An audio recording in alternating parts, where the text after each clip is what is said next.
Les invités, mesdames et messieurs les représentants des différentes organisations de jeunes, mesdames et messieurs les représentants des départements gouvernementaux ici présents, chers amis, à vos rangs, grades et qualités, nous vous disons au nom de tous les membres de MT Mali, bonjour et bienvenue à la 3e édition du festival exceptionnel. Je ne dirais pas Festival international des grands orateurs, mais le festival exceptionnel qui, à part sa qualité d'organisation, là où nous allons commencer par vous présenter des excuses, disent que c'est le seul festival avec moins de folklore, de danse, de manche.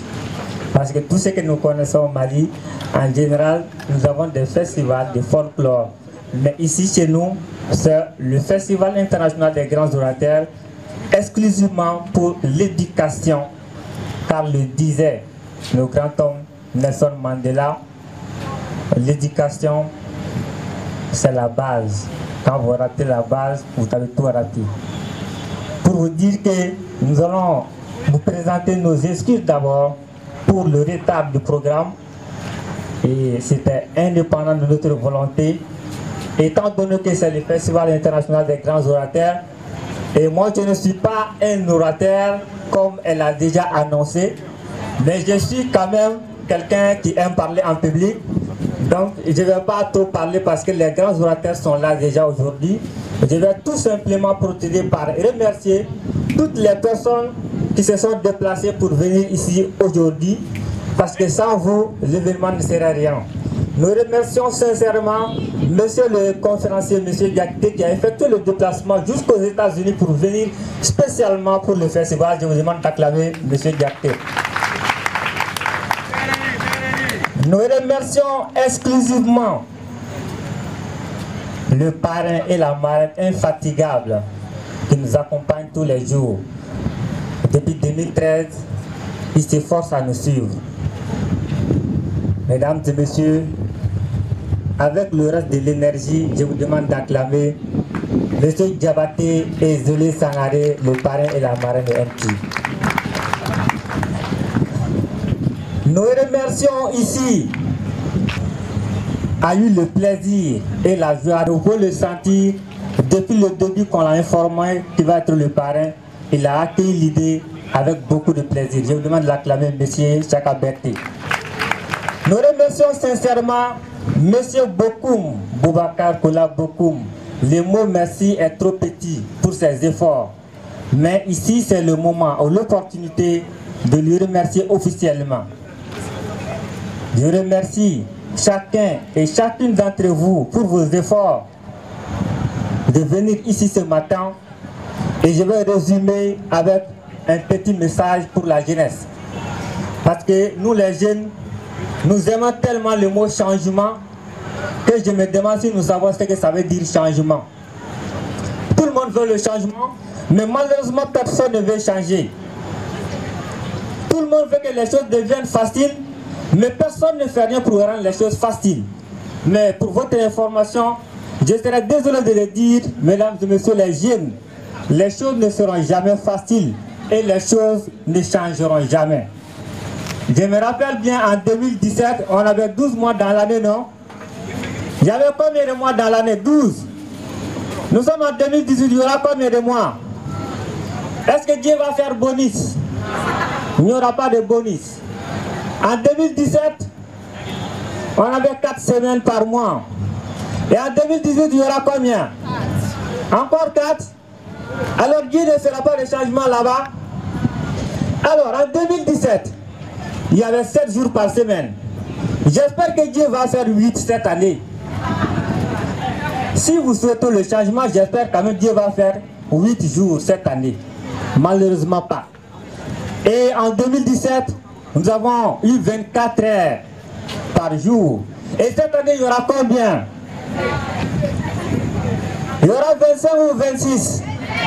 Malheureusement, ça a déjà commencé avec 24 heures par jour. Ça veut dire que Dieu va continuer jusqu'à la fin avec les mêmes 24 heures. L'année ne change pas, rien ne changera, car ce qui est sûr, en 2017, la semaine commençait du lundi et ça termine dimanche. Et nous sommes aujourd'hui samedi, c'est la fin de la semaine demain. Rien n'est changé, rien ne va changer. Et qu'est-ce qui doit changer? C'est vous. Les changements commencent dans vos têtes, dans vos attitudes, dans vos actions. On ne peut pas prétendre faire la même chose tous les jours et attendre un résultat différent. Impossible. Si vous voulez avoir des résultats différents par rapport à l'année 2017, alors de grâce, faites quelque chose que vous n'avez pas fait en 2017. Sinon, si vous faites la même chose que vous avez fait en 2017, vous allez récolter la même chose à la fin de cette année. Parce que personne ne peut semer le maïs et aller récolter là-bas ce qu'on appelle le riz. Pas du tout. Donc, chers amis les jeunes, il ne s'agit pas de faire ce que nous sommes en train de faire, mais il s'agit de faire au minimum quelque chose. Aucun pays n'a été exclusivement développé par le gouvernement, aucun pays du monde, mais par les citoyens qui se sont déterminés, certains au départ qui ne savaient même pas ce que ça allait donner, l'impact que ça allait donner. Je donne l'exemple du jeune homme Mark Zuckerberg, et il y a quelques semaines j'ai vu sa prestation, Mark Zuckerberg. Et quand il a commencé son initiative, est-ce qu'il a pensé au soutien du gouvernement? Il ne savait pas qu'il allait contribuer au développement. Mais aujourd'hui, je ne suis pas celui qui va vous parler de Facebook. Vous savez ce que ça veut dire Facebook. Il ne s'agit pas de faire comme Zuckerberg. Il s'agit de faire quelque chose de différent. Car ce qui est sûr, les mots gloire, succès et tant d'autres mots que vous cherchez, bonheur, on les retrouve avant le mot travail uniquement dans le dictionnaire. Et ça aussi c'est parce que le dictionnaire s'est classé de A à Z. Sinon malheureusement, dans tous les autres domaines du monde, le succès vient après le travail.